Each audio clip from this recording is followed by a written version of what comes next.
sensations que l'on peut ressentir à toutes les profondeurs, que ce soit à 10 mètres ou à 100 mètres, c'est des sensations uniques qu'on ne peut pas reproduire sur la Terre. Donc c'est des sensations d'écrasement, c'est des sensations de compression, une flottabilité négative qui est aux alentours de 15-20 mètres. Et là, il y a la sensation de chute libre. Donc il y a des sensations incroyables. Pour avoir pratiqué aussi le saut en parachute, c'est à peu près pareil, sauf qu'on va beaucoup moins vite. C'est très grisant. Ensuite, au niveau de la réflexion, c'est quand même très limité. Plus on réfléchit, plus on consomme d'oxygène. Le cerveau est un gros consommateur d'oxygène, donc on essaye de ne pas le faire. Maintenant, après, forcément, on pense à quelque chose. Et on essaye plutôt de penser à des choses positives, puisqu'il y a des phénomènes en très grande profondeur qui s'appellent la narcose. On est tous sujets, en tout cas les alpinistes qui descendent à une certaine profondeur sont sujets à cette narcose. La narcose, c'est l'ivresse des profondeurs. Et il vaut mieux penser positivement pour que justement tout se déroule plutôt dans des bonnes conditions.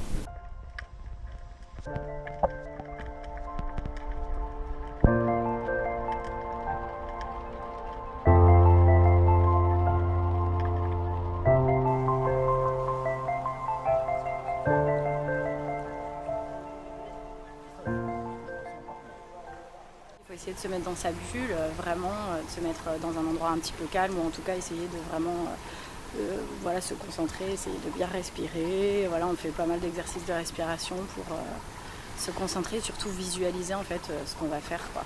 Vraiment visualiser la distance qu'on va faire, les virages, pour essayer de faire un maximum et de pousser le plus possible.